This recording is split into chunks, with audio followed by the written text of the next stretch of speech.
नमस्कार। Second semester में आपके लिए जितने पोइट्स प्रेस्क्राइब्ड हैं उनके बारे में जानना आपके लिए बहुत ज़रूरी है, क्योंकि उनके बायोग्राफी से भी क्वेश्चंस आते हैं, जैसा कि आपने फर्स्ट सेमेस्टर में भी देखा था।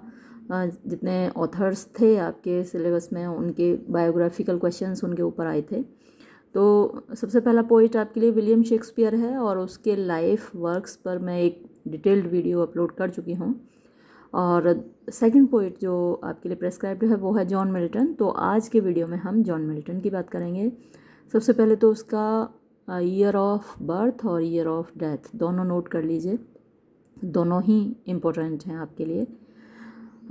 His life and works, his greatness and his age, उसकी महानता और उसका युग। John Milton was the greatest poet. John Milton महानतम कवि था after Chaucer and Spenser. Chaucer और स्पेंसर के बाद। He was the soul of the post Elizabethan period. He was the soul, वो आत्मा था, of the post Elizabethan period, यानी एलिजाबेथ के बाद के युग का। एलिजाबेथन पीरियड का ग्रेटेस्ट ऑथर था विलियम शेक्सपियर, जो कि आप जॉन मिल्टन से पहले पढ़ते हैं और उसकी बायोग्राफी भी पहले मेरे साथ पढ़ चुके हैं आप। तो और पोस्ट एलिजाबेथन पीरियड का महानतम कवि जॉन मिल्टन था। William Wordsworth regarded him, William Wordsworth उसको मानता था as a towering poet of his as.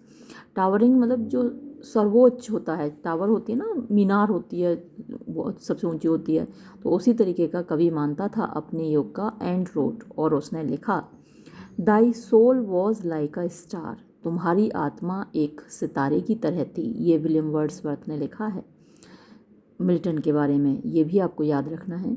That dwelt apart, जो कि अलग रहती थी। The age in which Milton was born, वो युग जिसमें कि मिल्टन पैदा हुआ था, वॉज मार्क्ड, उसकी खासियतें थीं, उसमें ख़ास चीज़ें क्या थी, बाय रिफॉर्मेशन, उसमें रिफॉर्मेशन यानी धर्म सुधार हुआ था। द ग्रोथ ऑफ प्योरिटनिज्म, प्योरिटनिज्म क्या थे, जो पवित्रता पर बहुत बल देते थे, जो कि बहुत स्ट्रिक्ट थे धार्मिक नियमों को लेकर। तो प्यूरिटनिज्म इस युग में विकसित हुआ। And political and religious struggles, और पॉलिटिकल माने कि राजनीतिक, और रिलीजियस धार्मिक स्ट्रगल्स माने झगड़े संघर्ष, इस युग की खासियतें हैं। हिज अर्ली लाइफ, उसका प्रारंभिक जीवन। John Milton was born in London, John Milton London में पैदा हुआ था ऑन December 9, 9 दिसंबर 1608 को। दो his father was strongly Puritan, यद्यपि उसके जो पिता थे बहुत कठोर रूप से प्यूरिटन थे। He was a lover of art and literature, वो यानी कि मिल्टन, या फिर मिल्टन के पिताजी की भी बात हो सकती है ये, वो कला के और साहित्य के प्रेमी थे। पिताजी की बात हो रही है, हालांकि प्यूरिटन थे। जैसा कि मैंने बताया प्यूरिटन्स के बारे में, वो धार्मिक रूप से कट्टर लोग होते हैं, लेकिन वो कला के और साहित्य के प्रेमी थे। All this had a very deep impact, इन सब बातों का बड़ा गहरा प्रभाव पड़ा ऑन मिल्टन्स माइंड, मिल्टन के दिमाग पर। He was educated at Saint Paul's school, उसको शिक्षा दी गई सेंट पॉल्स स्कूल में। And at Christian college Cambridge, और क्रिश्चियन कॉलेज कैम्ब्रिज में उन्होंने शिक्षा पाई। आफ्टर कंप्लीटिंग हिज एजुकेशन, अपनी शिक्षा पूरी करने के बाद, he decided to give himself up entirely to self culture and poetry.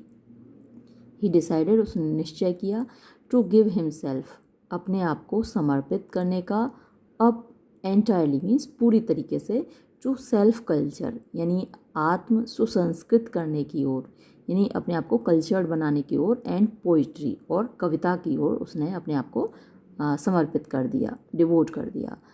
So he got devoted to learning, so अतः इस प्रकार ही गॉट डिवोटेड, वो समर्पित हो गया, टू लर्निंग ज्ञान की ओर, विच केप्ट हिम, जिसने उसको रखा, आउट ऑफ बेड यानी जगता हुआ, बिस्तर से दूर मतलब कि जगता हुआ, टिल मिडनाइट, आधी रात तक, यानी आधी आधी रात तक वो पढ़ा करता था, सारा दिन पढ़ता था, रातों को पढ़ता था, बहुत ज़्यादा पढ़ता था Milton. He travelled to Italy, उसने इटली की यात्रा की फॉर फर्दर स्टडीज़, आगे और अध्ययन करने के लिए, एट द एज ऑफ 30 साल की उम्र में, and became a great scholar, और एक महान विद्वान बना। He return to London in 1639, वो 1639 में लंदन वापस आया, and became active as a supporter of the Puritan cause, and became active और सक्रिय हो गया एज अ सपोर्टर, एक समर्थक के रूप में, ऑफ द प्यूरिटन कॉज, जो प्यूरिटन लोग थे उनके कॉज मतलब उनके मुद्दे में समर्थन में आ गया, अगेंस्ट द रॉयलिस्ट, जो शाही लोग थे, यानी राजा के ख़िलाफ़ थे। ये जो प्यूरिटन्स थे ये राजा के ख़िलाफ़ थे। जो चार्ल्स फर्स्ट राजा था, जिसको कि इन लोगों ने जब विद्रोह हुआ तो कैद कर लिया था और उसको फांसी भी दी गई थी, और उसकी फांसी का डेट भी मैं आपको बार बार बताती हूँ, उसे याद रखिएगा। 1649 में उसको फांसी दी गई थी, ओलिवर क्रोमवेल की अध्यक्षता में। जो विद्रोह हुआ ओलिवर क्रोमवेल की अध्यक्षता में हुआ। तो इस विद्रोह में विद्रोहियों के साथ था मिल्टन, सपोर्ट में था, और रॉयलिस्ट के ख़िलाफ़ था, राजशाही के ख़िलाफ़ था। ही स्टार्टेड राइटिंग, उसने लिखना शुरू किया पैम्फलेट्स पर्चे होते हैं, इन सपोर्ट ऑफ मीन्स समर्थन में, द कॉज इस मुद्दे के, एंड टॉयल्ड और उसने परिश्रम किया, हार्ड कठोर, डे एंड नाइट दिन रात, फॉर इट इसके लिए। नेक्स्ट है हिज ब्लाइंडनेस, उनका अंधापन, एंड ट्रबल्ड फैमिली लाइफ और परेशानियों से भरा हुआ पारिवारिक जीवन। Milton had a troubled family life, Milton का परेशानियों से भरा हुआ पारिवारिक जीवन था। इन एडिशन टू मीन्स अतिरिक्त, हिज फिजिकल एलिमेंट्स, उनकी जो शारीरिक परेशानियां थीं, एलिमेंट्स माने परेशानियां, तो शारीरिक परेशानियों के अतिरिक्त उनका जो शादीशुदा ज़िंदगी थी वो भी परेशानियों से भरी हुई थी। इन 1643 में ही मैरिड मैरी पावेल, उन्होंने मैरी पावेल से शादी की, but the union proved a most unhappy one, लेकिन ये जो शादी थी प्रूव्ड साबित हुई अ मोस्ट अनहैप्पी वन, मतलब कि बहुत ज़्यादा बुरी शादी, नाखुश शादी साबित हुई। बट ही वॉज बिज़ी, लेकिन वो तो व्यस्त था राइटिंग लिखने में, पैम्फलेट्स पर्चे, इन सपोर्ट ऑफ द कॉमनवेल्थ के सपोर्ट में, समर्थन में। और टेरिबल कैलेमिटी, एक बड़ी भयानक परेशानी या डिज़ास्टर कह सकते हैं आप, ओवरटुक हिम, उसके ऊपर आन पड़ी, इन 1653 में, due to overwork and over stress, बहुत ज़्यादा काम करने के कारण और बहुत ज़्यादा स्ट्रेस लेने के कारण।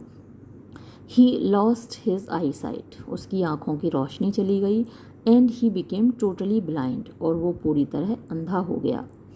ही suffered not only from blindness, उसको ना केवल अंधापन हो गया, but also from chronic gout, बल्कि क्रोनिक माने लगातार, गाउट होती है गठिया जिसमें दर्द होता है जोड़ों में, तो मतलब हमेशा रहने वाला गठिया रोग भी हो गया।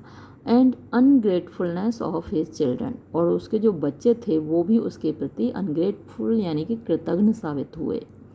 3 years लेटर, 3 साल बाद, ही मैरिड कैथरीन वुडकॉक, उसने कैथरीन वुडकॉक से शादी की, who died with in 15 months, जो 15 महीने के अंदर ही मर गई। On the restoration of the monarchy, जब मोनार्की का रेस्टोरेशन हुआ, पुनः स्थापना हुई, मैंने आपको बताया था कि चार्ल्स फर्स्ट को फांसी दी गई थी 1649 में। 1649 से लेकर 1659 तक, है ना, 59 तक ओलिवर क्रोमवेल गद्दी पर रहा, इंग्लैंड की गद्दी पर कोई राजा नहीं रहा इस बीच में। और 1660 में मोनार्की का रेस्टोरेशन हुआ, ये आपको ज़रूर याद रखना है, इसी को रेस्टोरेशन कहते हैं, रेस्टोरेशन ऑफ मोनार्की, यानी जो राजशाही की रेस्टोरेशन माने पुनर्स्थापना हुई, वो 1660 में हुई, ये आपको याद रखना है। उसके बाद के पीरियड को हम रेस्टोरेशन पीरियड कहते हैं, 1660 से जो पीरियड स्टार्ट होता है। तो on the restoration of monarchy, यानी राजशाही के पुनर्स्थापना पर ही वॉज अरेस्टेड, उसको गिरफ्तार कर लिया गया। भाई राजशाही के तो खिलाफ रहा था, ये ओलिवर क्रोमवेल के साथ था। एंड 2 ऑफ हिज बुक्स, और उसकी 2 किताबें वर बैन कर दी गई।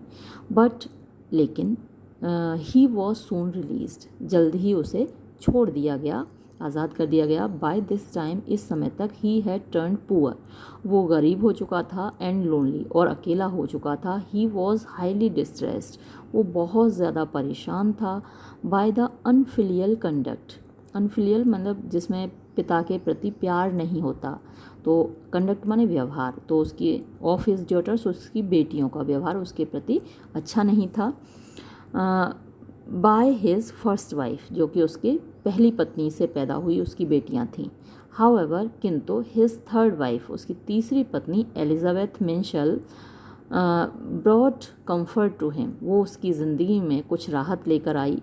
Now he turn to his poetical designs, now अब ही टर्न टू, वो मुड़ा, हिज पोइटिकल डिज़ाइंस, अपनी जो उसकी योजनाएं थीं, काव्य की योजनाएं, एंड प्रोड्यूस्ड, और उसने लिखे hills, Paradise Lost, Paradise Regained, and Samson Agonistes. और ये सब, पैराडाइज लॉस्ट उसका बहुत फेमस एपिक है, ये उसने लिखा। पैराडाइज रिगेन्ड ये उसका सीक्वल है, ये भी एक एपिक है।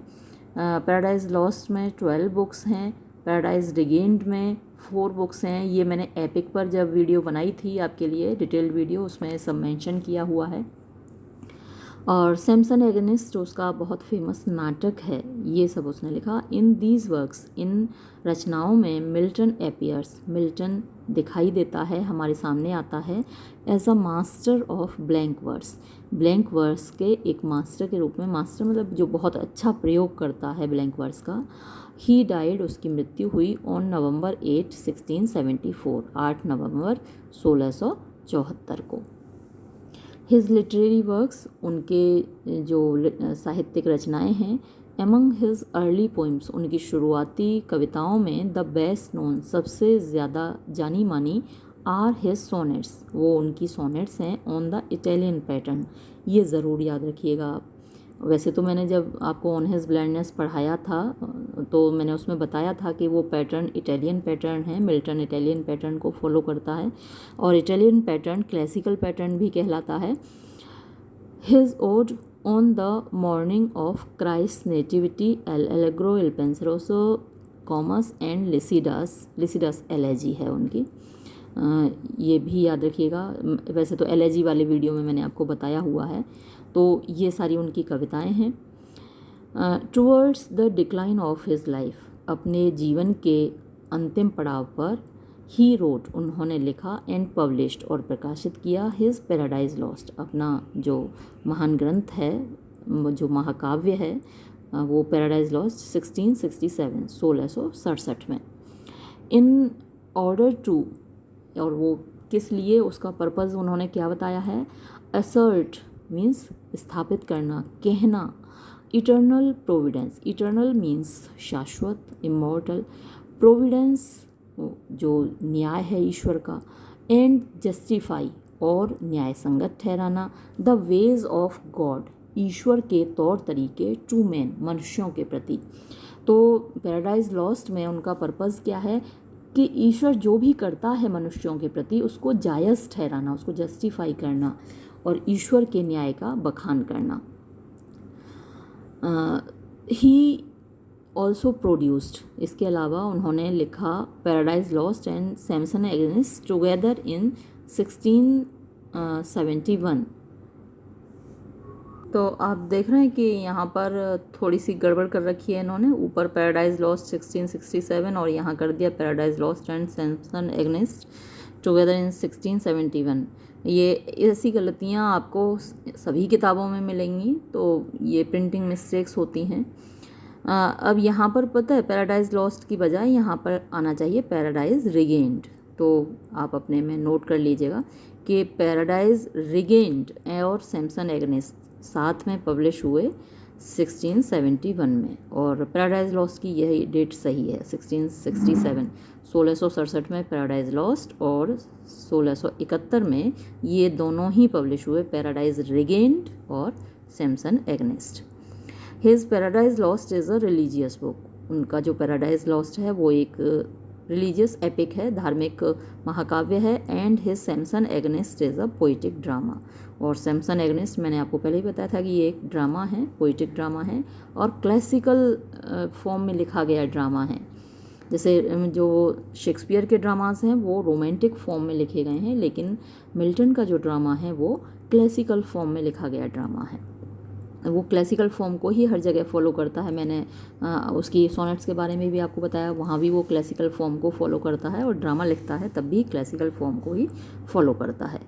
तो मुझे लगता है कि आपको पर्याप्त जानकारी हो गई जॉन मिल्टन के बारे में। अगर कोई भी क्वेश्चन पूछा जाएगा तो आप उसका जवाब दे पाएंगे। ये वीडियो मैं यहीं समाप्त करूँगी। धन्यवाद।